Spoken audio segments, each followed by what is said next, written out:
Big Tracks, Little Tracks, Following Animal Prints by Millicent E. Salzman.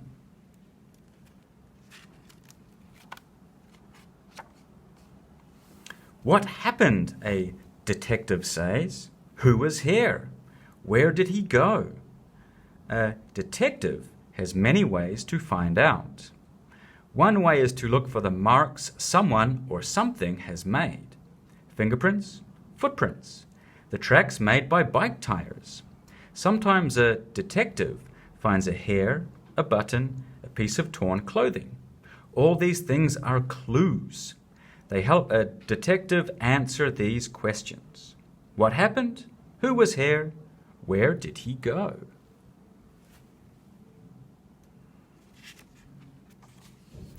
You can be a detective too, a special kind of detective, a nature detective.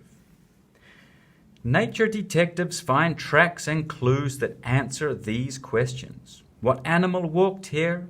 Where did it go? What did it do? What did it eat? Where does a nature detective look for clues? Almost anywhere. In a backyard, in the woods, in a city park. You can find tracks in many places. In mud, in snow, in sand, in dust, even on the sidewalk or on the floor. Wet feet or wet muddy paws can make tracks anywhere.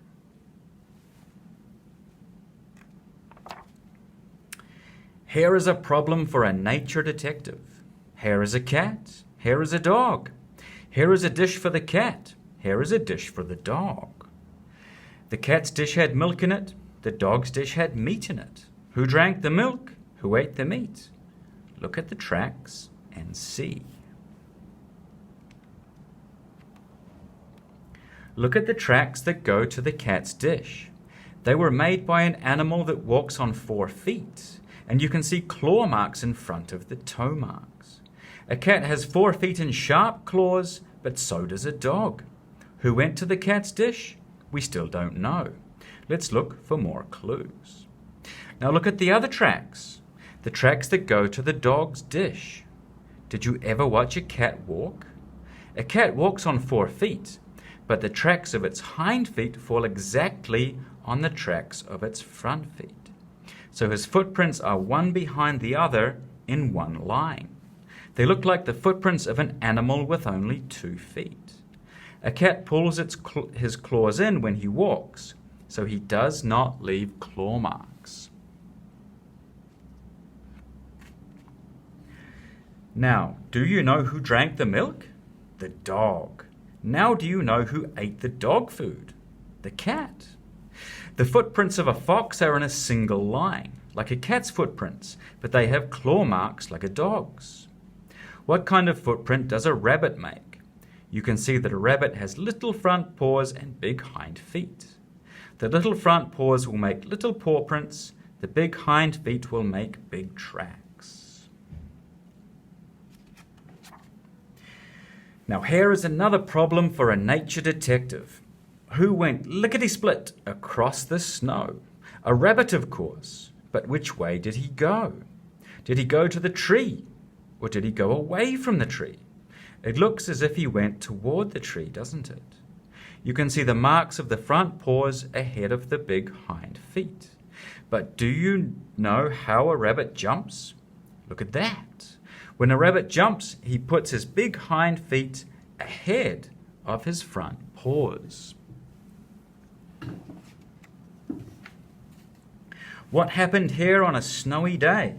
You can see the rabbit tracks in the snow. You know which way they are going. All at once the rabbit tracks are far apart.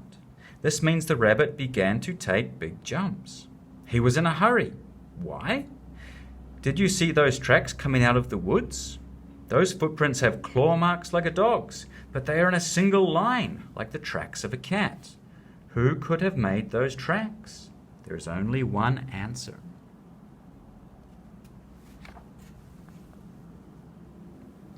A fox. Now, you know why the rabbit was in a hurry. Did the fox catch the rabbit? Look again at the picture on page 17. Look carefully.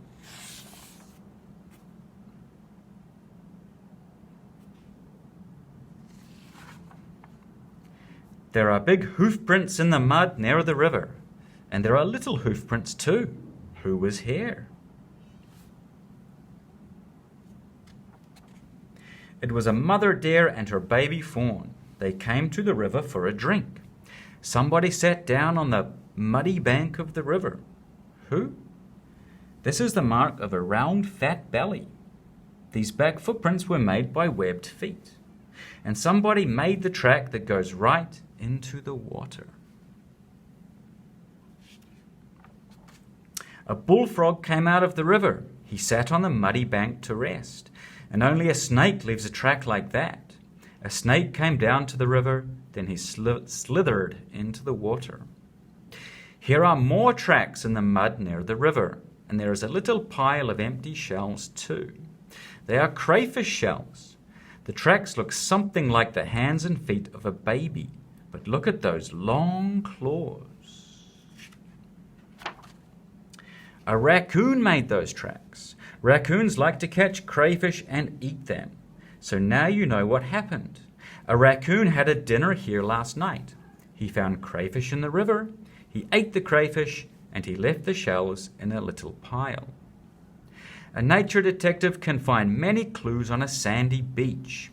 When you walk on the beach in the morning, look for seagull tracks.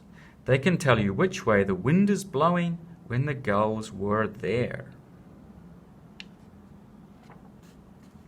Like airplanes, seagulls take off facing into the wind.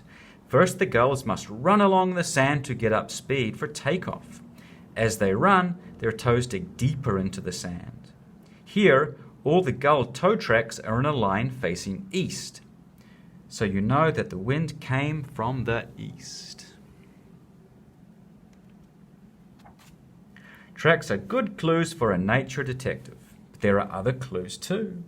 Who lives here? Who ate here? A nature detective learns to look and listen and smell. She can find clues in a backyard, in the woods, or in a city park. Who made that smell? Do you know who made these tracks? Dog, cat, fox, rabbit, deer, frog, snake, raccoon, seagull.